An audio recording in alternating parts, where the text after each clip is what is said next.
Radio Tehran, শুরু হচ্ছে বিশ্ব সংবাদ।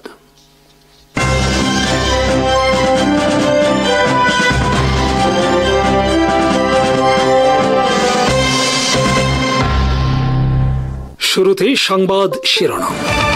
যুক্তরাষ্ট্র যখন কঠিন করেছে H-1B ভিসা, তখন চীন 1 অক্টোবর থেকে ঘোষণা দিয়েছে সারা বিশ্বে সুপার ট্যালেন্ট হান্ট কর্মসূচি। চীনের ট্যালেন্ট হান্ট ঘোষণায় হইচই সারা বিশ্ব জুড়ে।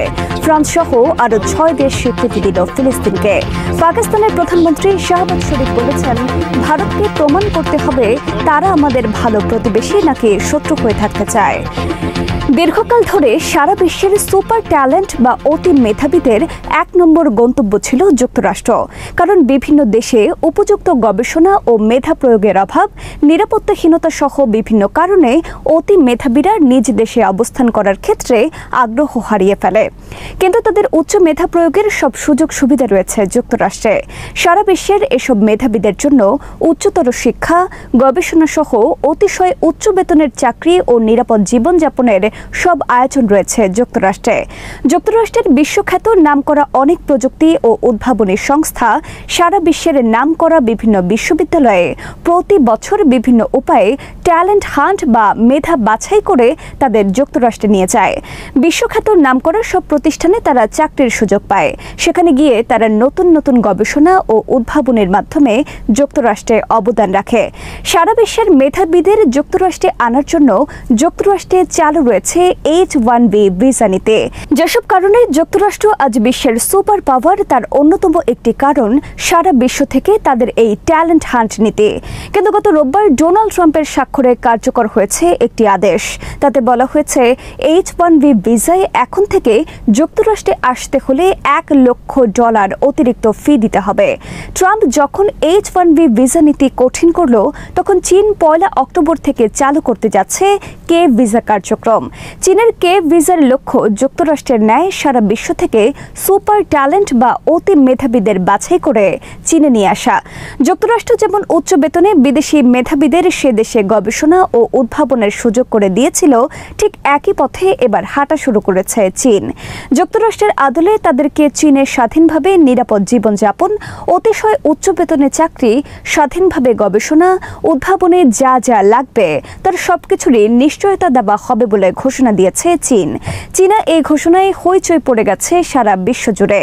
কে ভিসার আওতায় সারা বিশ্ব থেকে বিজ্ঞানী, প্রকৌশলী ও প্রোগ্রামার সহ সুপার মেধাবীদের আকৃষ্ট করার জন্য চীনা ঘোষণায় বলা হয়েছে, মাসিক উচ্চ বেতনের সাথে বছরে $4 থেকে $7 লাখ পর্যন্ত বোনাস, চীনে জমি কিনে স্থায়ী আবাসনের সুযোগ, স্বামী বা স্ত্রীর চাকরির সুযোগ সহ আরও অনেক লোভনীয় অফার। প্রকাশিত প্রতিবেদনে বলা হয়েছে, 2021 সালে চীন বর্তমানে গবেষণা খাতে খরচ করেছে $620 বিলিয়ন, আর একই বছর যুক্তরাষ্ট্রে এই খাতে খরচ করেছে $710 বিলিয়ন। শিগগির চীন যুক্তরাষ্ট্রকে ছাড়িয়ে যাবে গবেষণা খাতে বরাদ্দের ক্ষেত্রে। বিশ্লেষকদের মতে, প্রযুক্তি ও উদ্ভাবনের ক্ষেত্রে রাতারাতি বিস্ময়কর সাফল্য অর্জন করেছে চীন। রেয়ার আর্থ উত্তোলন ও পরিশোধন সহ বিভিন্ন ক্ষেত্রে যুক্তরাষ্ট্রকে ভয়ানকভাবে পেছনে ফেলেছে চীন। বর্তমানে স্মার্টফোন সহ যাবতীয় ইলেকট্রনিক পণ্য তৈরি, আধুনিক যুদ্ধ বিমান সহ যাবতীয় আধুনিক সমরাস্ত্র তৈরিতে অপরিহার্য উপাদান হল রেয়ার আর্থ। কিন্তু যুক্তরাষ্ট্রের যেমন সংকট রয়েছে এই খনিজ সম্পদের, তেমনি ব্যাপক ঘাটতি রয়েছে অন্য দেশ থেকে এই খনিজ সম্পদ উত্তোলন ও পরিশোধনের প্রযুক্তির। এভাবে বিভিন্ন খাতে যুক্তরাষ্ট্রকে পেছনে ফেলে এগিয়ে গেছে চীন। ট্রাম্পের নতুন ভিসা নীতির ফলে চীনের মেধাবীরা আর যুক্তরাষ্ট্রে যেতে চাইবে না, বরং অন্য অনেক দেশের মেধাবীরা এখন চীনে পাড়ি জমানোর জন্য মনস্থির করেছেন বলে আন্তর্জাতিক বিভিন্ন গণমাধ্যমের খবর প্রকাশিত হয়েছে। ট্রাম্প নতুন এই আদেশ চালু করেছে যুক্তরাষ্ট্রের তরুণদের নিজ দেশের প্রতিষ্ঠানে বেশি করে চাকরির সুযোগ সৃষ্টির লক্ষ্যে। কিন্তু ট্রাম্পের নতুন এই নীতির বিরুদ্ধে তীব্র সমালোচনা চলছে। এর ফলে যুক্তরাষ্ট্রের টেক জায়ান্ট প্রতিষ্ঠানগুলো মেধা সংকটে পড়তে যাচ্ছে, কারণ তাদের প্রতি বছর যেই পরিমাণ মেধাবীদের প্রয়োজন তা যোগান দেওয়ার সামর্থ্য নেই যুক্তরাষ্ট্রের। ট্রাম্পের সর্বশেষ ভিসা নীতির ফলে চীন লাভবান হবে বলে আশঙ্কা করছেন যুক্তরাষ্ট্রের অনেকে। H-1B ভিসায় যুক্তরাষ্ট্র প্রতি বছর সারা বিশ্ব থেকে 1 লাখের মতো বিজ্ঞানী, কম্পিউটার ইঞ্জিনিয়ার, প্রোগ্রামার সহ বিভিন্ন ক্ষেত্রে উচ্চ দক্ষতা সম্পন্ন মেধাবীদের ভিসা দিত। এসব ভিসার ৭১ ভাগই পেত ভারত, এরপর পেত চীন। কিন্তু রোববারে ট্রাম্পের এই ভিসায় অতিরিক্ত ফি নির্ধারণের ফলে কানাডা, ব্রিটেন সহ অন্য অনেক দেশের তুলনায় ৩০ ভাগ খরচ বৃদ্ধি পেয়েছে ভিসা প্রার্থীদের।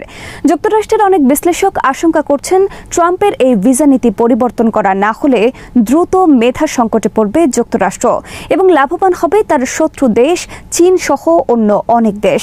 এমনকি বিশ্বে মেধাবীদের নেতৃত্ব স্থানে চলে আসবে চীন। আরও ৬টি দেশ সোমবার ফিলিস্তিনকে রাষ্ট্র হিসেবে স্বীকৃতি দিয়েছে। এগুলো হলো ফ্রান্স, বেলজিয়াম, লুক্সেমবার্গ, মাল্টা, অ্যান্ডোরা এবং মোনাকো। ফ্রান্সের নেতৃত্বে সোমবার নিউ ইয়র্কে জাতিসংঘে ফিলিস্তিনি সংক্রান্ত একটি সভায় এসব দেশ ফিলিস্তিনকে রাষ্ট্র হিসেবে স্বীকৃতি দেয়। তবে এই ৬টি দেশের মধ্যে বেলজিয়াম শর্ত সাপেক্ষে ফিলিস্তিনকে রাষ্ট্র হিসেবে স্বীকৃতি দিয়েছে। এই শর্তের মধ্যে রয়েছে গাজায় হামাস থাকতে পারবে না এবং ইসরায়েলি জিম্মিদের মুক্তি দিতে হবে। এর আগের দিন রোববার ব্রিটেন, কানাডা, অস্ট্রেলিয়া এবং পর্তুগাল ফিলিস্তিনকে স্বীকৃতি দেয়। জাতিসংঘ সাধারণ অধিবেশনে সোমবার ফ্রান্সের প্রেসিডেন্ট ইমানুয়েল ম্যাক্রো তার ভাষণে তীব্র ক্ষোভ প্রকাশ করেন ইসরায়েলের প্রতি। তিনি বলেন, ইসরায়েলকে শান্তিতে থাকতে হলে একমাত্র উপায় হল স্বাধীন ফিলিস্তিন রাষ্ট্র প্রতিষ্ঠা। তিনিও হামাসকে বিলুপ্তির দাবি জানান। সোমবার জাতিসংঘের সাধারণ অধিবেশন সভাপতিত্ব করেন জাতিসংঘ মহাসচিব অ্যান্টনিও গুতেরেস। গুতেরেস বলেন, গাজার পরিস্থিতি বর্তমানে অসহনীয়। কেবল ২ রাষ্ট্র সমাধানই হল শান্তির একমাত্র পথ। একটি স্বাধীন ফিলিস্তিন রাষ্ট্র ফিলিস্তিনিদের অধিকার, এছাড়া সেখানে শান্তি আসতে পারে না। একযোগে ৬টি দেশের ফিলিস্তিনকে রাষ্ট্র হিসেবে স্বীকৃতির খবর আগে জানত ইসরায়েল এবং সে কারণে সোমবার জাতিসংঘ সাধারণ অধিবেশনে যোগ দেয়নি ইসরায়েলের প্রতিনিধিরা। সোমবার ফ্রান্সের স্বীকৃতির ফলে বর্তমানে জাতিসংঘের ১৫ সদস্যের নিরাপত্তা পরিষদের একমাত্র দেশ যুক্তরাষ্ট্র যারা ফিলিস্তিনকে রাষ্ট্র হিসেবে স্বীকৃতি দেয়নি। জাতিসংঘের ১.৫ শতাধিক দেশ ফিলিস্তিনকে স্বীকৃতি দিলেও ফিলিস্তিন এখনও জাতিসংঘের সদস্য নয়। সদস্য হতে হলে নিরাপত্তা পরিষদের ৫টি স্থায়ী সদস্যের সম্মতি লাগে। একমাত্র দেশ যুক্তরাষ্ট্রের ভেটোর কারণে ফিলিস্তিন জাতিসংঘেরও সদস্য হতে পারছে না। স্থায়ী সদস্য ফ্রান্স এবং ব্রিটেন ফিলিস্তিনকে রাষ্ট্র হিসেবে স্বীকৃতি দেওয়ায় অসন্তুষ্টি প্রকাশ করেছেন যুক্তরাষ্ট্রের প্রেসিডেন্ট ডোনাল্ড ট্রাম্প। ডেনমার্কের কোপেনহেগেনে বিমানবন্দরের ওপর সোমবার দেখা মেলে 4টি ড্রোনের। এসব ড্রোন দীর্ঘ সময় ধরে বিমানবন্দরের ওপর ওড়াউড়ি করায় বন্ধ ঘোষণা করা হয় বিমানবন্দরের বিমান চলাচল। এ সময় 15টি বিমান অবতরণে ব্যর্থ হয়ে আবার দিক পরিবর্তন করে অন্যত্র অবতরণ করতে বাধ্য হয়। বিমানবন্দর কর্তৃপক্ষ জানিয়েছে, এসব ড্রোন প্রচলিত বাণিজ্যিক ড্রোনের তুলনায় অনেক বড় ছিল।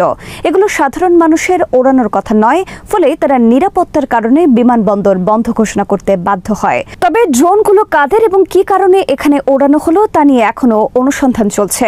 সম্প্রতি পোল্যান্ড এবং এস্তোনিয়ার আকাশে রাশিয়ার ড্রোন, যুদ্ধবিমান এবং মিসাইল প্রবেশের ঘটনায় সোমবার জরুরি অধিবেশন ডাকা হয় জাতিসংঘের নিরাপত্তা পরিষদে। অধিবেশনে ব্রিটেন সহ আরও কয়েকটি দেশ রাশিয়ার প্রতি ক্ষোভ প্রকাশ করে জানায়, তারা দায়িত্ব জ্ঞানহীনতার পরিচয় দিচ্ছে ন্যাটোর আকাশসীমা লঙ্ঘন করে।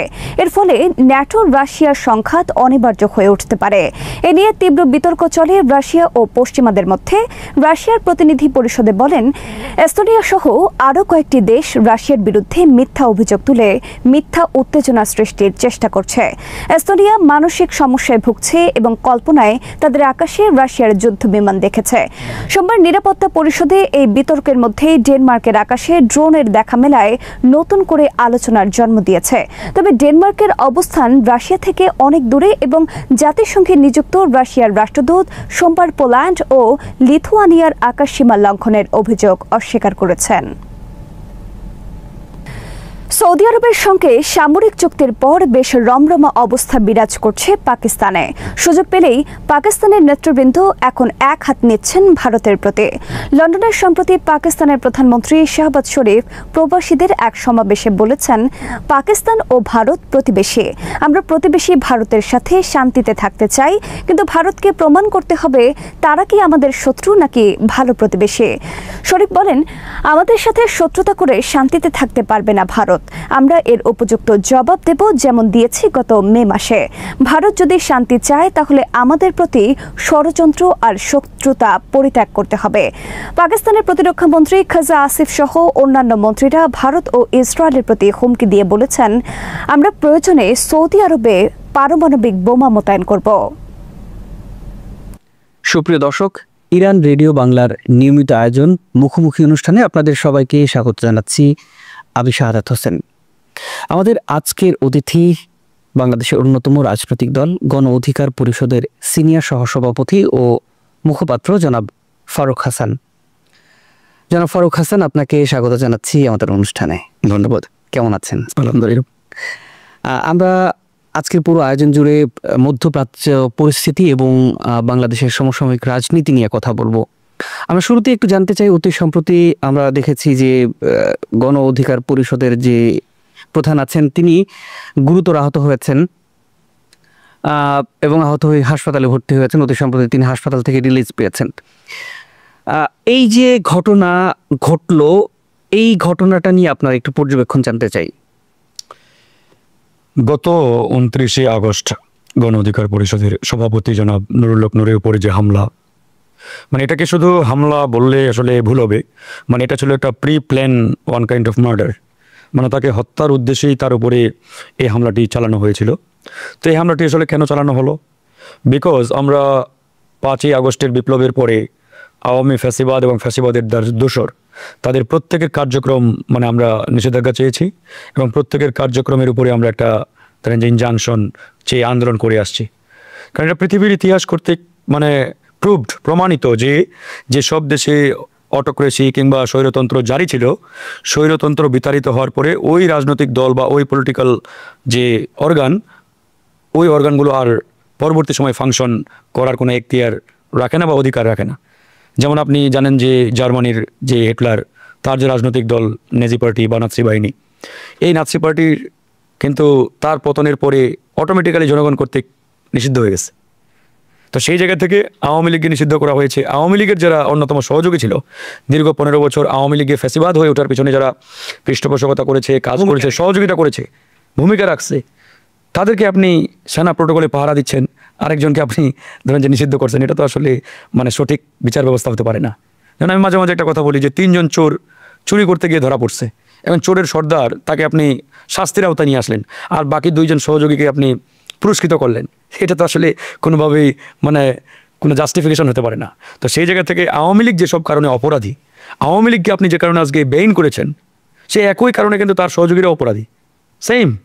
তাহলে আওয়ামী লীগ যদি নিষিদ্ধ হয়, তার সহযোগীরা কীভাবে প্রকাশ্যে থাকতে পারে, কীভাবে রাজনৈতিক কার্যক্রম চালাতে পারে? সেই জায়গা থেকে আমরা তাদের কার্যক্রম নিষিদ্ধের জন্য আন্দোলন সংগ্রাম করে আসছি। তো এইটা আসলে বাংলাদেশের যে ডিপ স্টেট বা বাংলাদেশকে নিয়ে যারা ধরেন যে ক্ষমতার খুঁটি যাদের হাতে, তারা আসলে এটা মানতে পারে না। তাদের পরিকল্পনায় যারাই বাগড়া দেয়, যারাই বাধা হয়ে দাঁড়ায়, তাদের বিরুদ্ধেই তারা এরকম নগ্নভাবে। কিন্তু একটা প্রশ্ন হচ্ছে, গণ অভ্যুত্থান তাহলে কেন হয়েছিল? গণ অভ্যুত্থান আসলে কেন হয়েছে? গণ অভ্যুত্থান তো এই ফ্যাসিবাদকে উৎখাত করার জন্য ফ্যাসিবাদ উৎখাত করেছি, কিন্তু ফ্যাসিবাদের যে টুলসগুলো, যে ইনস্ট্রুমেন্টগুলো, এগুলোকে আসলে পরিপূর্ণভাবে আমরা উৎখাত করতে পারি নাই। আমি মাঝে মাঝে একটা কথা বলি, এটা তো আসলে গণ অভ্যুত্থান ছিল না, এটা ছিল গণ বিপ্লব। কতক্ষণ পর্যন্ত? 5ই আগস্ট দুপুর 12টা পর্যন্ত গণবিপ্লব ছিল। এই 5ই আগস্ট দুপুর 12টার পর থেকে কিন্তু এই বিপ্লব বেহাত হতে শুরু করেছে। বেহাত হতে হতে এখন আসলে গণ অভ্যুত্থান বলেন, গণবিপ্লব বলেন, এটা ছিটে ফোটাও নেই। ওই ফ্যাসিবাদের দোসর যারা, ফ্যাসিবাদের ইনস্ট্রুমেন্টগুলো এখন পুরোদমে সক্রিয়, তারা লাইফ। কিন্তু এটার মূল কারণ কি বলে আপনি মনে করেন? মূল কারণ আসলে স্পেসিফিক কোনো একক কারণ বলতে চাই না, অনেকগুলো কারণই আছে। না, তার মধ্যে অন্যতম যদি আপনি বলেন, পলিটিক্যাল পার্টিগুলোর একটা বড় ধরনের এখানে দায় আছে। যেমন সত্যবাদের বিষয়টা কি? 5ই আগস্ট বিপ্লবের পরে জনগণের আকাঙ্ক্ষা কি ছিল? জনগণের আকাঙ্ক্ষা ছিল এখানে একটি বিপ্লবী জাতীয় সরকার হবে। বিপ্লবীদের নিয়ে এটাই জনগণের আকাঙ্ক্ষা, এই বিপ্লবের আকাঙ্ক্ষা। কিন্তু কোনো এক অজানা কারণে সেই বিপ্লবী জাতীয় সরকার গঠন করতে দেওয়া হয় নাই। কোনো রাজনৈতিক দল মনে করেছে যে বিপ্লবী জাতীয় সরকার হলে হয়তো দেশে কখন নির্বাচন হয় না হয় ইত্যাদি, এই চিন্তায় তারা কিন্তু ওই ফাংশনের দিকে যেতে দেয় নাই। এটা ছিল ফার্স্ট মিস্টেক। সেকেন্ড মিস্টেক, বিপ্লবের পরে যারা ক্ষমতায় আসলেন, যেভাবেই হোক যারা সরকারি বসলেন, এদের দায়িত্ব ছিল ফ্যাসিবাদের প্রত্যেকটা ইনস্ট্রুমেন্টকে, টুলসকে উৎখাত করা, বিতাড়িত করা। তারা সেটা করতে পারে নাই, বরং ঠিক তার উল্টোটা আমরা দেখছি যে এই ফ্যাসিবাদের ইনস্ট্রুমেন্টগুলোকে ইম্পাওয়ার্ড করা হচ্ছে, ডে বাই ডে পাওয়ারফুল করা হচ্ছে। আজকে দেখেন পুলিশ বলেন, প্রশাসন বলেন, অন্যান্য যে আইন শৃঙ্খলা বাহিনীগুলো রয়েছে, প্রত্যেকটা বাহিনীতেই যারা ফ্যাসিবাদের আমলে পৃষ্ঠপোষক ছিল, সুবিধাভোগী ছিল, তারা কিন্তু এখন ডে বাই ডে পাওয়ারফুল হচ্ছে। তারাই প্রমোশন পাচ্ছে, তারাই বড় বড় চেয়ার পাচ্ছে। তো তাদেরকে চেয়ারে রেখে, তাদেরকে প্রমোশন দিয়ে, বড় বড় পদে বসিয়ে আপনি কিভাবে ফ্যাসিবাদ মুক্ত বাংলাদেশ বিনির্মাণ করবেন? তারা তো যেখান থেকে আসছে সেটাই বাস্তবায়ন করার চেষ্টা করবে। এই জন্যই মূলত আজকে এই যে নানান সংকট, নানান ঝুঁকি, নানান সমস্যায় উদ্ভব হয়েছে, তারাই করছে। আর এই সুযোগ করা দিয়েছে এই যে রাজনৈতিক দলগুলো শুরুতে, এরপরে যারা ক্ষমতায় আসছে তারা সুযোগ দিচ্ছে। আচ্ছা, এটা কি আধিপত্যবাদের অন্যতম একটা কারণ মনে করেন আপনি? অফকোর্স যারা দীর্ঘদিন বাংলাদেশে আধিপত্যবাদ বিস্তার করেছে তারাই তো এগুলো করছে। আজকে এই পুলিশ প্রশাসন কাদের দখলে? ওই আধিপত্যবাদী শক্তি। মোটা দাগে যদি আপনি বলতে চান, এই যে আমাদের পার্শ্ববর্তী দেশ, তারা তো দীর্ঘ 15-16 বছরের তাদের যে আধিপত্যবাদ, এই আধিপত্যবাদের মাধ্যমেই তো এই দেশটাকে আসলে তারা পরিচালনা করছে। কার্যত পক্ষে বাহ্যিকভাবে আমরা মনে করছি আওয়ামী লীগ দেশ চালিয়ে, নো, এটা বাহ্যিক চোখ দিয়ে দেখা। মূলত দেশ চালিয়েছে ইন্ডিয়া বিগত 15 ইয়ার্স, এবং পুরো শক্তির যে নাটাই, কেন্দ্র, সেন্টার, এটা দিল্লিতে ছিল। ওখান থেকে যে প্রেসক্রিপশন বাংলাদেশে আসছে, সেভাবে তাদের যেখানে prescribed prime minister Sheikh Hasina, সে দেশ চালিয়েছে ইন্ডিয়ান প্রেসক্রিপশন অনুযায়ী। তো সেই জায়গা থেকে বাংলাদেশের হোল মেকানিজম বিগত 15 ইয়ার্স সার্কুলেট হয়েছে কিন্তু ইন্ডিয়ার থেকে। তো ইন্ডিয়ান প্রেসক্রিপশন অনুযায়ী আমাদের যে প্রশাসন, পুলিশ এবং আমাদের ইন্টারনাল যে অর্গানগুলো, প্রত্যেকটা অর্গান তাদের নিয়ন্ত্রণে ছিল। তো ওই যে অর্গানগুলো, ওই অর্গানগুলো তো এখনও আছে, সেই ধারাকে অব্যাহত আছে। অফকোর্স সেই ধারাই অব্যাহত আছে। এই জন্যই এখন আবার যারা দেখেন ওই আধিপত্যবাদী শক্তির বিরুদ্ধে দাঁড়াচ্ছে, কথা বলছে, তাদের উপরে হামলা হচ্ছে, তাদেরকে নানাভাবে হেনস্থা করা হচ্ছে। ওই ধারাবাহিকতার একটা অংশ হচ্ছে গণ অধিকারের সভাপতি ভিপি নুরুল হক নূরের উপরে যে হামলা, একবারই পরিষ্কার ওই আধিপত্যবাদী শক্তির প্রেসক্রিপশনেই হামলা হয়েছে। আচ্ছা, ওই দিন জাতীয় পার্টির অফিসের সামনে আমরা দেখেছি, আমরা গণমাধ্যমে ফুটেজে দেখেছি, আইন শৃঙ্খলা বাহিনীর সদস্য, সশস্ত্র বাহিনীর সদস্যরা সরাসরি হামলা চালিয়েছে নূরের উপর। ঠিক ওই দিন আসলে কি হয়েছিল, এই ঘটনাটা যদি একটু আমাদের বলেন। সেদিন আমাদের একটা পূর্ব নির্ধারিত কর্মসূচি ছিল বিকালে। তো সেই কর্মসূচি আমরা কি ছিল যথারীতি, সেটা একটা বিক্ষোভ মিছিল ছিল আমাদের আওয়ামী ফ্যাসিবাদের দোসরদের নিষিদ্ধের দাবিতে। তো আমরা আমাদের সকল রাজনৈতিক মিটিং, মিছিল, কার্যক্রম আমাদের পার্টি অফিসের যে সামনে রোড, এই রোডেই করে থাকি। তো আমরা যথারীতি ওই রোডেই ওই দিন মিছিল বের করে নাইটেঙ্গেল মোড় ঘুরে আবার আমাদের পার্টি অফিসের দিকে আমরা মুভ করি। তো জাতীয় পার্টির কার্যালয়ও ওই রোডেই। তো আমরা যখন আমাদের মিছিল নিয়ে আমাদের দিকে আবার মুভ করা শুরু করি, ঠিক তখনই পিছন থেকে জাতীয় পার্টির কার্যালয় থেকে ওরা প্রথমে আমাদের পিছনেই ইট পাটকেল নিক্ষেপ করে। তো এটা দেখে আমাদের নেতাকর্মীরা প্রচণ্ড ক্ষুব্ধ হয় যে জাতীয় পার্টিটা আওয়ামী দোসর, বিগত সময়ে তাদের কারণে এখানে ফ্যাসিবাদ কায়েম হয়েছে, আবার তারা বিপ্লব পরবর্তী সময়ে আমাদের উপরে আক্রমণ করার দুঃসাহস দেখায়। এটা তো আসলে অ্যাকসেপ্টেবল না, কোনোভাবে মানতে পারছি না আমরা। আমাদের নেতাকর্মীরাও পাল্টা ওখানে ধরেন যে ওদের উপরে একটা একটা ছোটোখাটো সংঘর্ষ হয় আর কি। তো এরপরে আমরা এর প্রতিবাদে একটা প্রেস কনফারেন্স ডাকি যে সরকার কেন আওয়ামী লীগের দোসরদের প্রতি নমনীয়, কেন এখানে সরকার আসলে তাদেরকে বেইন করছে না বা তাদের কার্যক্রমে সরকার বাধা দিচ্ছে না, কেন তাদেরকে নির্বিঘ্নে সরকার কার্যক্রম চলে, ইত্যাদি, এগুলো নিয়ে আর কি কথা বলার জন্য। তো এটা নিয়েই আমরা যখন আমাদের কর্মসূচিটা করব, আপনার বোধহয় 8টার দিকে সেই সংবাদ সম্মেলন আহ্বান করা হয়েছিল। তো এই সংবাদ সম্মেলনের প্রস্তুতি নেওয়ার সময় আমাদের পার্টি অফিসের নিচে পুলিশ প্রশাসন, সেনাবাহিনীর সদস্যরা এসে কীভাবে অতর্কিত আক্রমণ চালিয়েছে পরিকল্পিতভাবে, এটাকে অতর্কিত বলা ঠিক হবে না, পরিকল্পিতভাবে। এখন দেখেন জাতীয় পার্টি আর আমাদের মধ্যে ঝামেলা হলে, সংঘর্ষ হলে, ওটা তো ওদের পার্টি অফিসের সামনে হওয়ার কথা, পুলিশ অ্যাকশনে গেলে ওখানে যাওয়ার কথা ছিল, কিন্তু তারা আমাদের পার্টি অফিসের নিচে এসে এই আক্রমণটা চালিয়েছে। ইভেন অফিস ভাঙচুর করে একবার 2 তলা 3 তলায় উঠে আমাদের কার্যালয় ভাঙচুর করেছে, আমাদের ছেলেপেলেদেরকে বের করে একবারে কি বলবো বর্বরভাবে আক্রমণ করে এদেরকে রক্তাক্ত করেছে। তো এটা তো একবারে পরিষ্কার এখান থেকে। কারা হামলা চালিয়েছে? সেনাবাহিনীর সদস্যরা, পুলিশের সদস্যরা। এরা কারা? এরাই তো এখন আইন শৃঙ্খলার দায়িত্বে রয়েছে। তারা কিন্তু সরকারের আন্ডারে, স্বরাষ্ট্র মন্ত্রণালয়ের আন্ডারে যে জয়েন্ট ইনফোর্সেস আমাদের বাহিনীগুলো। তো সেই জায়গা থেকে একবারে স্পষ্ট যে কারা কাদের কারণে করছে। এই বাহিনীগুলো তো নিয়ন্ত্রণ তাদের হাতে এখনও। ওই যে বললাম শুরুতে যে যারা দীর্ঘদিন এখানে আধিপত্যবাদ কায়েম করে রেখেছিল, তারাই তো এই বাহিনীগুলোকে সাজিয়েছে। যেমন বিগত 15 বছর বাংলাদেশের সেনাপ্রধান যারা হয়েছে প্রত্যেকটা সেনাপ্রধান ইন্ডিয়ান গ্রিন সিগন্যাল হয়েছে। বিগত সময়ে যারা প্রেসিডেন্ট হয়েছে ইন্ডিয়ান গ্রিন সিগন্যাল ছাড়া কেউ প্রেসিডেন্ট হওয়ার কোনো সুযোগ নেই। মানে একমাত্র তারা যাদেরকে সিগন্যাল দিয়েছে তারাই কিন্তু বিগত সময় বাইরে। আধিপত্যবাদ থেকে আমাদের জাতির মুক্তির উপায় কি? আমাদের আরও লড়াই করতে হবে, আরও জীবন দিতে হবে, রক্ত দিতে হবে। আমরা এত বড় একটা লড়াই করলাম, জীবন দিলাম, বাট এটার যে আউটপুট, যে রেজাল্ট, এই রেজাল্ট আসলে বের করতে পারি নাই। শুরুতেই আমি বলেছিলাম যে এই গণবিপ্লব 5ই আগস্ট দুপুর পর্যন্ত ছিল, এরপর থেকে বিপ্লব কিন্তু বেহাত হওয়া শুরু হয়েছে। এরপর থেকে বিপ্লব কিন্তু আপনার ছিনতাই হওয়া শুরু হয়েছে। ছিনতাই হতে হতে এখন তো বিপ্লবের ছিটেফোঁটাও নাই, এখন এমন একটা অবস্থা। তো সেই জায়গা থেকে হয়তো আরও লড়াই সংগ্রাম করে আমাদের জীবন দিতে হবে।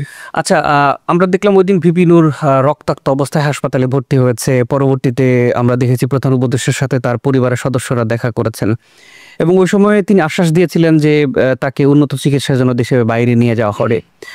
কিন্তু পরবর্তীতে আমরা কি দেখলাম যে সরকার তার কথা রাখেনি। কেন মূলত এই বিষয়টা? সরকারের ভিতরে আরেকটা সরকার আছে যারা দেশ চালাচ্ছে। আমি এই কথা একাধিকবার বলেছি যে বাহ্যিকভাবে আমরা মনে করি ডক্টর মোহাম্মদ ইউনূসের সরকার এটা শুধু কাগজে সরকার, বাট অ্যাকচুয়াল যে সরকার যারা দেশ চালাচ্ছে তারা কিন্তু তার ভিতরে রয়েছে। One kind of shadow government আপনি বলতে পারেন। তো এই হামলা কারা চালিয়েছে? ওই যে বললাম জয়েন্ট ফোর্সেস এজেন্সি। তারা কারা? তারা তো সরকারের আন্ডারই কার্যত পক্ষে।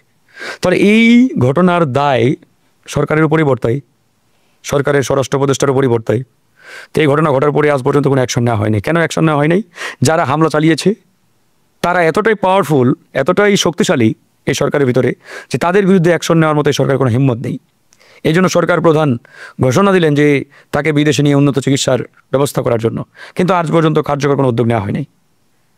ওই যে ভিতরের যে সরকার, ওই সরকার মনে করছে যে তাকে যদি বিদেশে নেওয়া হয় তাহলে এই যে আমাদের লোকজন হামলা চালিয়েছে এটা আরও বেশি পরিমাণে ফোকাসড হয়ে যাবে।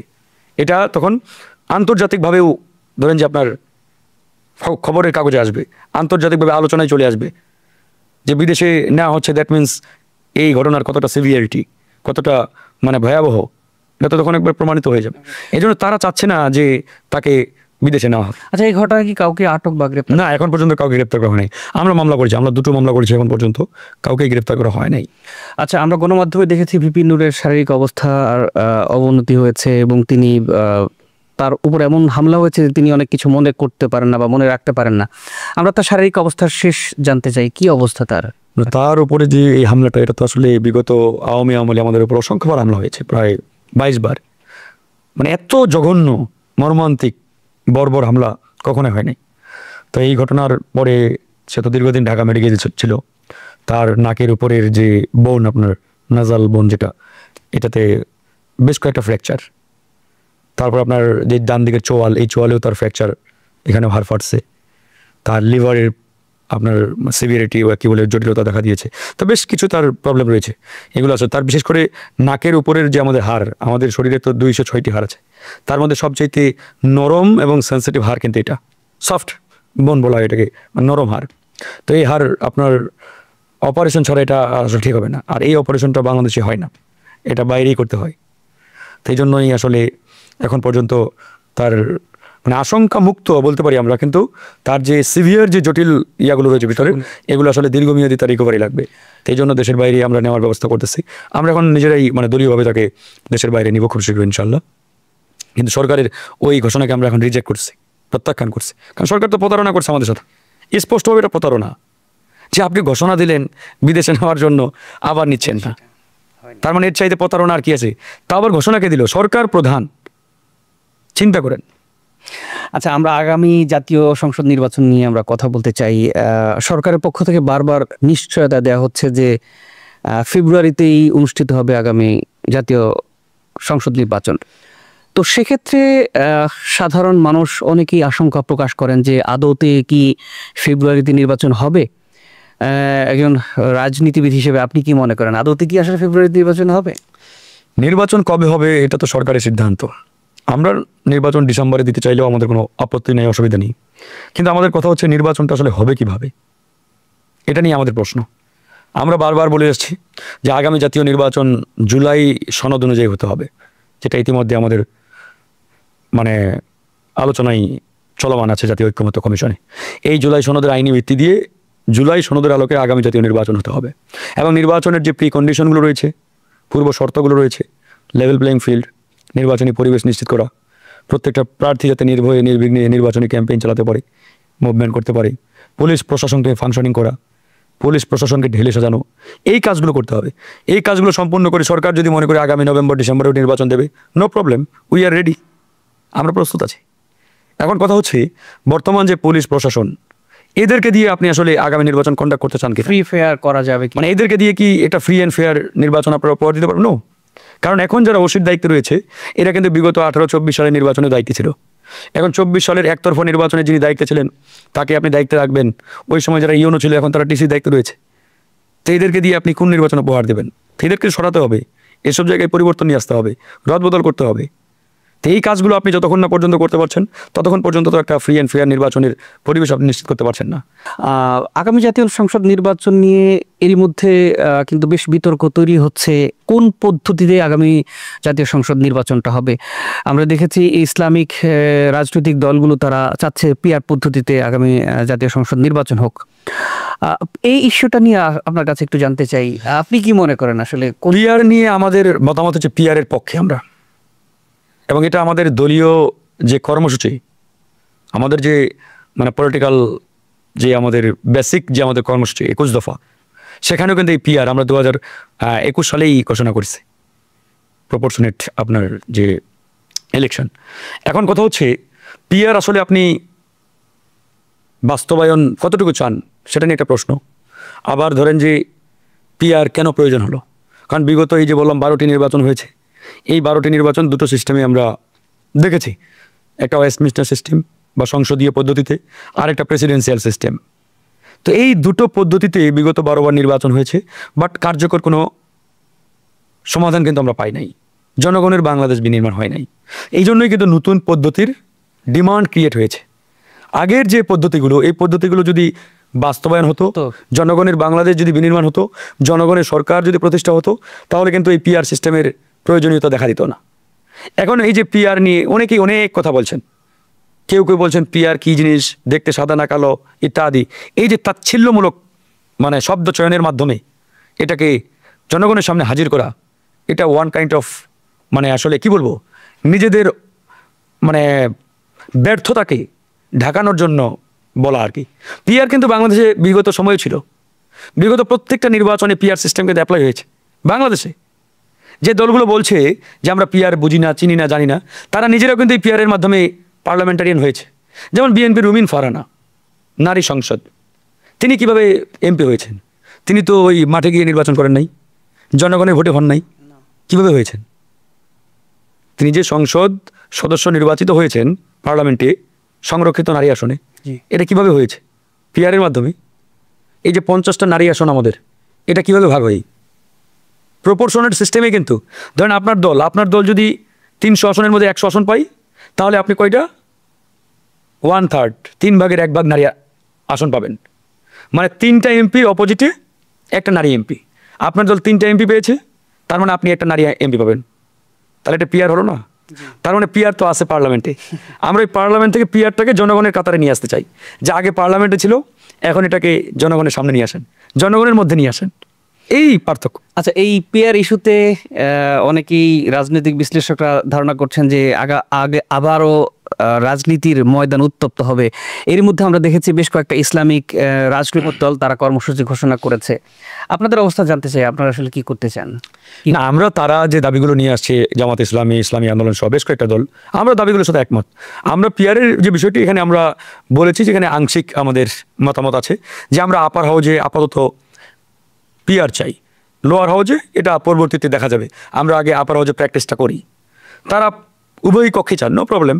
বাকি তাদের যে দাবিগুলো রয়েছে, যে জুলাই সনদের আইনি ভিত্তি, জুলাই সনদ অনুযায়ী আগামী জাতীয় নির্বাচন, আওয়ামী দোসর যারা 14 দল জাতীয় পার্টি, এদের কার্যক্রমে নিষেধাজ্ঞা ইত্যাদি, এগুলোর সাথে আমরা একমত পুরোপুরি। সেক্ষেত্রে আপনার কি রাজপথের আন্দোলনে? না, আমরা তো আন্দোলন করে আসছি, আমরা আন্দোলন অতীতেও করছি, এখনও করছি, ভবিষ্যতেও করবো। আমরা তো আন্দোলনের মধ্যেই আছি।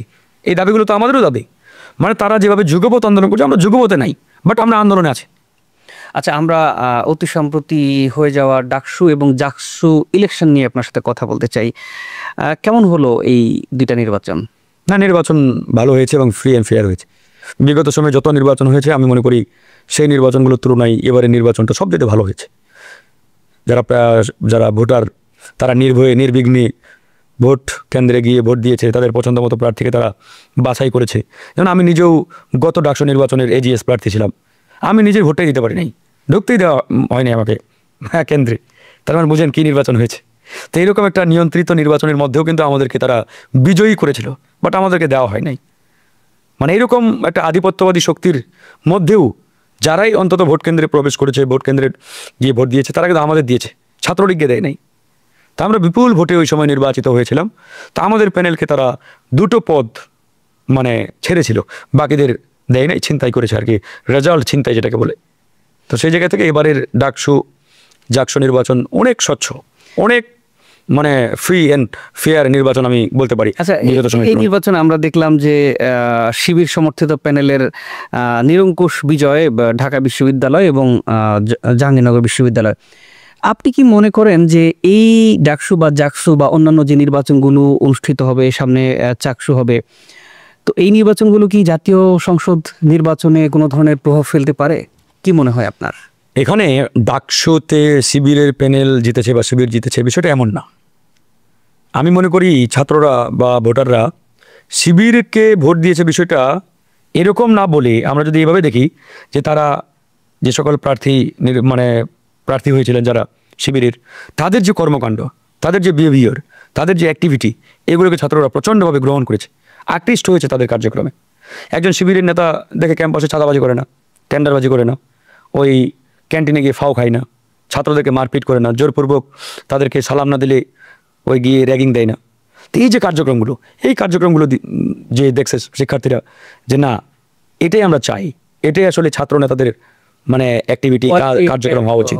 এখন ডাকসু বা জাকসু এটা আসলে আগামী রাজনীতিতে কতটুকু ইম্প্যাক্ট ফেলবে, প্রভাব বিস্তার করবে, এটা অবশ্যই প্রশ্ন সাপেক্ষ। তবে বিগত সময়ে আমরা দেখছি যে ডাকসুর একটা ব্যাপক প্রভাব জাতীয় রাজনীতিতে ছিল, এখনও আছে। তো সেই জায়গা থেকে এই ডাকসু নির্বাচন ফলাফল যারা আসছে, এদের তো একটা বড় ইম্প্যাক্ট আগামী নির্বাচনে অবশ্যই ফেলবে। কারণ ডাকসুকে বলা হয় সেকেন্ড পার্লামেন্ট বা মিনি পার্লামেন্ট, এবং এই ডাকসুই কিন্তু জাতীয় রাজনীতির পাইপলাইন তৈরি করে দেশের যে কোনো ক্রাইসিস মোমেন্টে, ক্রিটিক্যাল মোমেন্টে এই ঢাকা ইউনিভার্সিটির মানে লিডারশিপ বা নেতৃত্বে যারা থাকেন তারাই কিন্তু পথ দেখিয়েছেন, পথ তৈরি করেছেন বিগত সময় প্রত্যেকটা ক্রাইসিসে। এটা আপনি ওই 69 বলতে পারেন, 71 বলতে পারেন, 90 বলতে পারেন, প্রত্যেকটা আপনার ইভেন্টেই আমাদের এই ডাকসু নেতারা গুরুত্বপূর্ণ রোল প্লে করেছেন। আচ্ছা, আমরা অতি সম্প্রতি দেখেছি যখন ডাকসু নির্বাচনটা হয়ে গেল, তখন ভারত থেকে একটা মন্তব্য আসলো, সেটা আপনি নিশ্চয়ই জানেন, যে তারা বেশ উদ্বেগ প্রকাশ করেছে যে বাংলাদেশের ডানপন্থী, যদি সরাসরি বলি যে জামাত শিবিরের যে উত্থান হচ্ছে বা শিবির সমর্থিত প্যানেলের যে জয়, সেটা নিয়ে তারা উদ্বেগ প্রকাশ করেছে। আমরা স্বাধীন সার্বভৌম একটা দেশ, আপনি এই মন্তব্যকে বা তাদের যে সরাসরি গণমাধ্যমে তাদের যে উদ্বেগ প্রকাশ করা হয়েছে, এই বিষয়টাকে আপনি কিভাবে দেখেন? এই উদ্বেগকে আমি মানে পজিটিভলি দেখছি। মানে ভারত যত উদ্বেগ প্রকাশ করবে, যত চিন্তিত হবে, ভারত যত টেনশন ফিল করবে, তত আমাদের দেশের জন্য ভালো। আমরা ততটা মনে করবো যে আমরা সঠিক লাইনে আছি। ভারত খুশি থাকলে মনে করতে হবে আমরা বিপদে আছি, আর ওরা টেনশনে থাকলে আমরা ভালো আছি। এখন দেখেন এখানে দক্ষিণ পন্থার উত্থান হবে নাকি উত্তর পন্থার উত্থান হবে, এটা ভারতের ম্যাটার কি? ভারতের মানে টেনশনের কারণটা কি? আমার দেশ, আমার চিন্তা, ঠিক না? তো এখন কথা হচ্ছে এখানে তো আসলে দক্ষিণ পন্থার উত্থান হয় নাই, এখানে অ্যান্টি ইন্ডিয়ান যে আগ্রাসন, এই অ্যান্টি ইন্ডিয়ান আগ্রাসনের বিরুদ্ধে এখানে একটা উত্থান হয়েছে আমাদের ভারতীয় আধিপত্যবাদের বিরুদ্ধে, যেটা আমরা দীর্ঘদিনের লড়াইয়ের একটা ফসল মনে করি। তো সেই ফসলটাই হচ্ছে এটা, এই বর্তমান যে অবস্থা। তো সেই জায়গা থেকে আমরা মনে করি এটা আমাদের বড় একটা অ্যাচিভমেন্ট, একটা বিজয়, যে ভারতীয় আধিপত্যবাদের বিরুদ্ধে বাংলাদেশের জনগণ জেগে উঠেছে। ভারতের যে হিজিমনি, এই হিজিমনিকে তারা রিজেক্ট করেছে, প্রত্যাখ্যিত করেছে। তারা তো চাইবেই যেখানে তাদের হিজিমনি, তাদের আধিপত্যবাদ, তাদের রেজিম এখানে জারি থাকুক। এই জন্যই তারা এটাকে উগ্রপন্থী, ইসলামপন্থী, অমুকপন্থী, তমুকপন্থী বলে ত্যাগানোর চেষ্টা করছে। আমি যদি বলি তার দেশে কি হচ্ছে, তার দেশে তো উগ্রপন্থার মাধ্যমে তারা রাজনৈতিক কার্যক্রম চালাচ্ছে। এই যে মোদি ভারতের প্রধানমন্ত্রী, সে কি? সে একজন উগ্রবাদী নেতা পরিষ্কারভাবে। তার দল একটা উগ্রবাদী সংগঠন, উগ্রবাদী পলিটিক্যাল পার্টি। তো সেই জায়গা থেকে তার দলও কিন্তু আসলে যদি আমি মানে বাংলাদেশকে ম্যাচ করতে চাই, তার দলও কিন্তু ধর্মীয় দল বিজেপি। তাহলে তার দেশে সে ধর্মীয় রাজনীতি করবে, ধর্মীয় সেন্টিমেন্টকে কাজে লাগিয়ে সরকার গঠন করবে, দেশ চালাবে, ওটাতে সমস্যা নাই। আর এখানে কেউ ধর্মীয় রাজনীতি করে, কিংবা বাংলাদেশে যেহেতু 95% মুসলমান, মুসলিম সংখ্যাগরিষ্ঠ একটা দেশ, তো এখানে মুসলিম সংখ্যাগরিষ্ঠ দেশ হলে মুসলমানদের সেন্টিমেন্টকে কাজে লাগিয়ে কেউ যদি সরকার গঠন করতে চায়, কোনো দল যদি চাই, এখানে সমস্যাটা কোথায়, প্রবলেমটা কোথায়? আমি তো প্রবলেম দেখি না। আগামী জাতীয় সংসদ নির্বাচনে গণ অধিকার পরিষদ কিভাবে অংশগ্রহণ করবে? এটি কি দলগতভাবে হবে নাকি জোটগতভাবে হবে, বা আপনার বিষয়ে জানতে চাই, আপনি কি নির্বাচন করবেন? আগামী জাতীয় নির্বাচন আসলে এখনও তো ওইরকম এনভায়রনমেন্ট তৈরি হয় নাই। সরকার ঘোষণা দিয়েছে ফেব্রুয়ারিতে নির্বাচন, বাট নির্বাচনের যে পরিস্থিতি, যে ধরনের এনভায়রনমেন্ট দরকার, এখন আমরা দেখতে পাচ্ছি না। তো যাই হোক, বিগত সময়ে প্রত্যেকটা রাজনৈতিক দলেই জোটবদ্ধভাবে নির্বাচন করছে, কোনো দলই কিন্তু কোনো নির্বাচনেই এককভাবে করে নাই। সেটা বিএনপি বলেন, আওয়ামী লীগ বলেন, অতীতে জামাত বলেন, জাতীয় সবাই তো জোটবদ্ধই করছে। তো আগামী নির্বাচন পরিস্থিতি তৈরি হোক, অবশ্যই জোটবদ্ধভাবেই হবে। মানে প্রশ্ন হচ্ছে আমরা আসলে কার সাথে জোট করব, এই ধরনের আমরা এখনও চূড়ান্ত সিদ্ধান্ত নিই। আমরা আমাদের নিজেদের নেতৃত্বেই, তারুণ্যের যে শক্তিগুলো রয়েছে, অন্যান্য দলগুলো রয়েছে, আমরা নিজেরাও মিলে একটা জোট করতে পারি। সব লাইনেই আমাদের আলোচনা প্রস্তুতি চলছে। আর আমি আমার যে নির্বাচনী এলাকায় মানে সর্বাত্মকভাবে প্রস্তুতি নিচ্ছি। ইনশাআল্লাহ অবশ্যই নির্বাচনে অংশগ্রহণ করব, নির্বাচনের লক্ষ্যেই আমার এলাকায় কার্যক্রম চলতেছে। সব মিলিয়ে ভালো আর কি। আপনার জন্য শুভকামনা রইল। আমরা এবার একটু উত্তপ্ত মধ্যপ্রাচ্য পরিস্থিতি নিয়ে আপনার সাথে কথা বলতে চাই। আপনি জানেন যে গেল 2 বছর ধরে আমরা দেখেছি গাজায় যে ইসরায়েলের নির্মমতা, সেটি সারা পৃথিবীর মানুষকে কাঁদাচ্ছে। এখনও সেই তাদের যে আগ্রাসন, তাদের যে হত্যাযোগ্য দখলদারিত্ব, সেটি চলছেই। এই ইসরায়েল পরিস্থিতি বা ইসরায়েলের যেই আচরণ গাজা উপত্যকায়, এটি আপনি আসলে কিভাবে দেখেন? আপনার পর্যবেক্ষণ কি? মিডল ইস্ট সংকট তো আসলে অনেক দীর্ঘদিনের, অনেক আগে থেকে এই সংকট চলে আসছে। এবং এই যে সম্প্রতি গাজায় যে নারকীয় হত্যাযোগ্য, এটা তো আসলে কোনোভাবেই ভাষায় প্রকাশ করার মতো না। বিশ্ব বিবেককে নাড়া দিয়েছে কতটুকু, এটা তো দেখেই বোঝা যাচ্ছে। তো আমি মনে করি এই ফিলিস্তিনি যে ইসরায়েলি আগ্রাসন, যে ইসরায়েলি আপনার যেখানে দমন পীড়ন নির্যাতন, এটা যতটা না ইসরায়েলকে আমি দায়ী করব, তার থেকে বেশি দায়ী মুসলিম ওয়ার্ল্ডের লিডারদের। মানে ইসরায়েল এটা করবে, এটা কিন্তু জানা কথা, আমাদের ইতিহাস কর্তৃক প্রমাণিত, আমাদের পবিত্র ধর্মগ্রন্থেও আছে, আমাদের নবীর হাদিস দ্বারা প্রমাণিত যে ইসরায়েল এই কাজগুলো করবে। কিন্তু তার এগনেস্টে যে ধরনের মেজার্স আমাদের গ্রহণ করা দরকার ছিল, যে ধরনের অ্যাকশন প্ল্যান আমাদের গ্রহণ করা দরকার ছিল, মুসলিম বিশ্বের যে ধরনের প্রতিক্রিয়া দেখানোর কথা ছিল, আমরা কিন্তু সেটা দেখাতে পারি নাই। We are collectively failure. তো সেই জায়গা থেকে আসলে আজকে কি বলবো, এই যে গাজায় হাজার হাজার মানুষকে হত্যা করা হচ্ছে নির্বিচারে, মুসলিম ওয়ার্ল্ড ঐক্যবদ্ধ হয়ে যদি একটা হুঙ্কার দিতে পারতো, তাহলে কিন্তু ইসরায়েল অটোমেটিক্যালি টাইট হয়ে যেত। অ্যান্ড মুসলিম ওয়ার্ল্ড আমরা তো নিজেরাই বিচ্ছিন্ন, নিজেরাই বিভক্ত। আমাদের 2টো আন্তর্জাতিক প্রতিষ্ঠান আছে, OIC, আরব লীগ, একবার টোটালি মানে নন ফাংশনেবল। এবং এরা ওয়ান কাইন্ড অফ ওই পাশ্চাত্যের আধিপত্যবাদী শক্তির মানে গোলামে পরিণত হয়েছে। ওই পাশ্চাত্যের শক্তি এবারে যা বলে, ওদের যে চিন্তা, সেই চিন্তা এরা বাস্তবায়ন করে। তো এরকম হলে মুসলমানদের উপরে দুর্দশত নামবেই। কোনো করার তো নাই, করার আছে কিন্তু আমরা করছি না। তো সেই জায়গা থেকে আসলে কি বলবো, এটা আমাদের বিশেষ করে পাকিস্তান দেখেন পারমাণবিক শক্তিধর, তারপরে সামরিক দিক দিয়ে আপনার বেশ কয়েকটি দেশ আপনার অনেক পাওয়ারফুল, আর টার্কি আছে, ইরান আছে, এরা সম্মিলিতভাবে অনেক কিছু করতে পারে। এদিক কাতার আছে, সৌদি আরব আছে, বাট তারা কিন্তু করছে না। একমাত্র দৃশ্যমান অ্যাকশন আমরা যতটুকুই নিতে দেখেছি, সেটা ইরানকে দেখেছি। ইরানের বাইরে আর কোনো দেশ কার্যতপক্ষে সেরকম কোনো প্রতিক্রিয়া কিংবা অ্যাকশনে যায় নাই। এই জন্যই কিন্তু ইসরায়েল ডে বাই ডে দুঃশহর দেখার মানে সাহস পাচ্ছে। আবার এখানে মুসলিম দেশগুলোকে বিভক্ত করে রাখার পিছনে আমেরিকা বা পাশ্চাত্য শক্তি তো প্রতিনিয়ত কাজ করতেছে। যেমন আমাদের মধ্যপ্রাচ্যে এই যে আপনার কি বলে এটাকে, রাজতন্ত্র যেটাকে বলি আমরা, এই রাজতন্ত্র জারি রেখেছে ওই পাশ্চাত্যের শক্তির প্রেসক্রিপশনেই।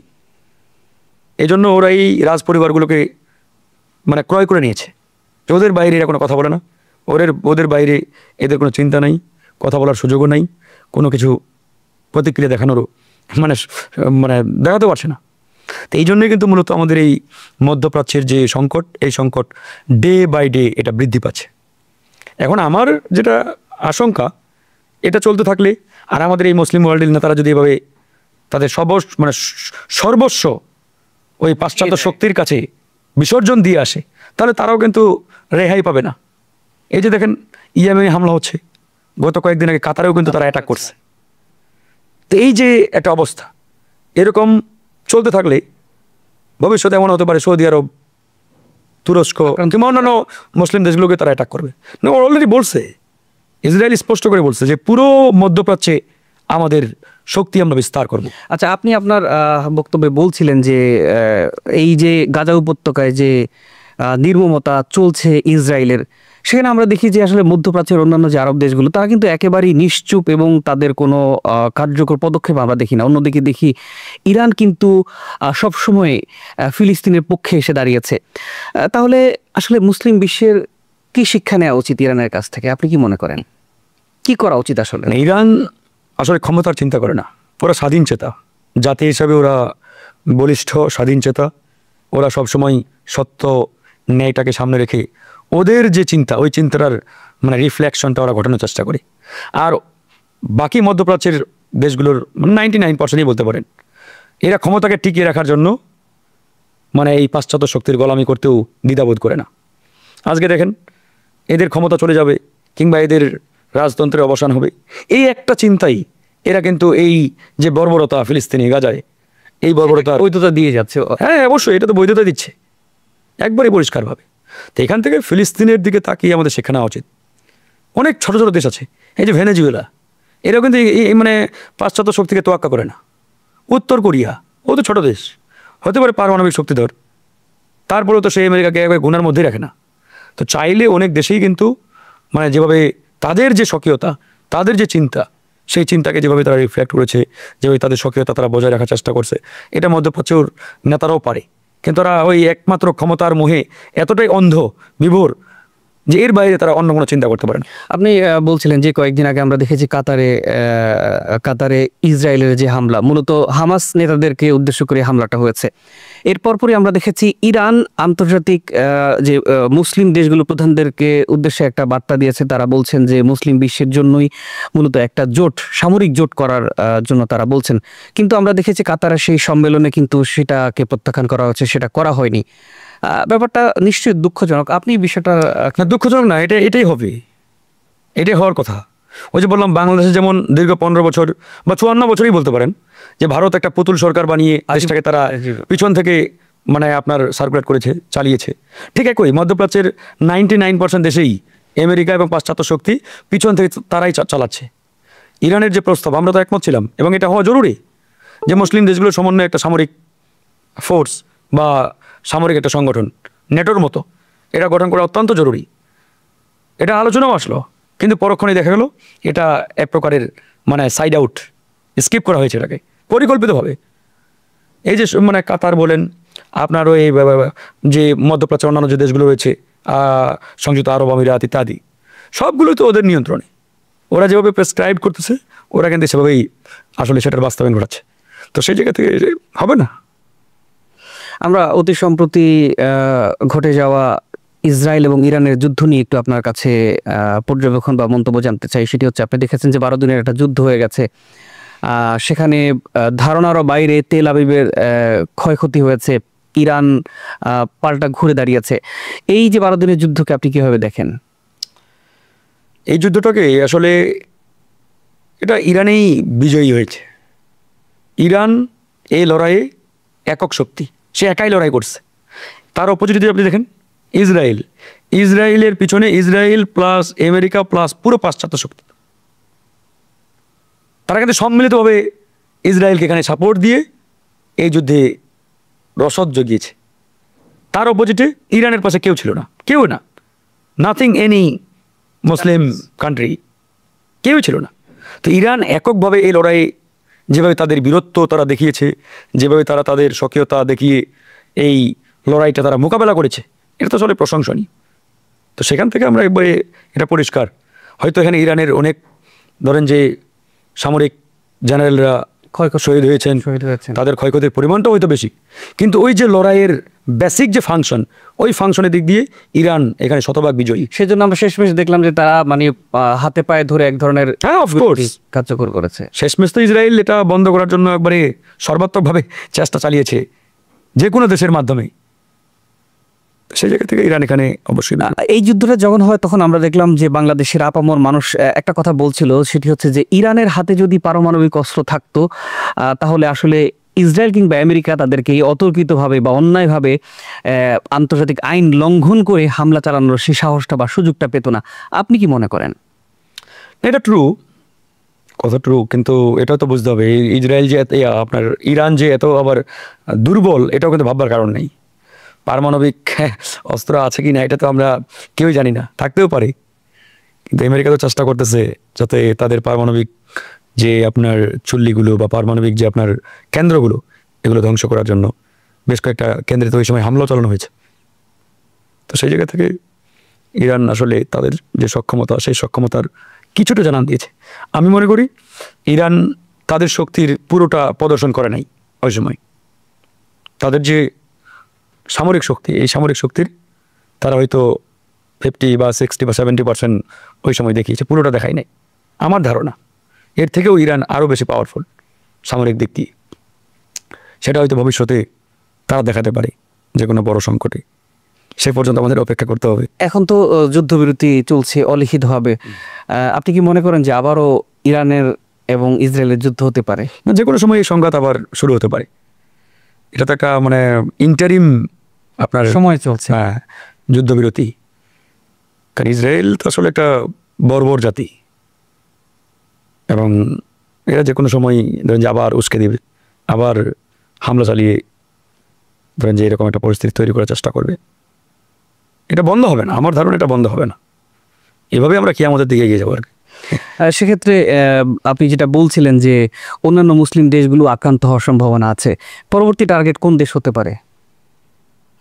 পরবর্তী টার্গেট ওই যে বললাম, যারাই ওই পাশ্চাত্যের আধিপত্যবাদের বিরুদ্ধে কথা বলবে, দাঁড়াবে শক্তভাবে, তাদেরকেই তারা টার্গেট করবে।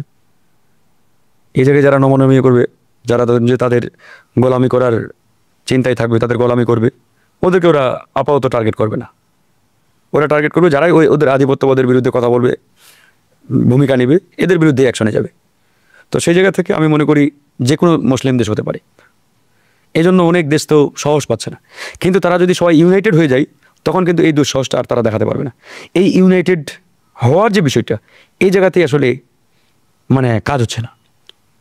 ওদের একটা এখানে ধরেন যে খেলা আছে, ওরা কোনোভাবেই এদেরকে ঐক্যবদ্ধ হতে দিচ্ছে না, যাতে না হয়। কিন্তু এই জিনিসটা তো এরা বুঝতে পারতেছে, কারণ বোঝার পরেও যদি না বোঝার মতো একটা অবস্থায় থাকে তাহলে তো বলার কিছু নাই।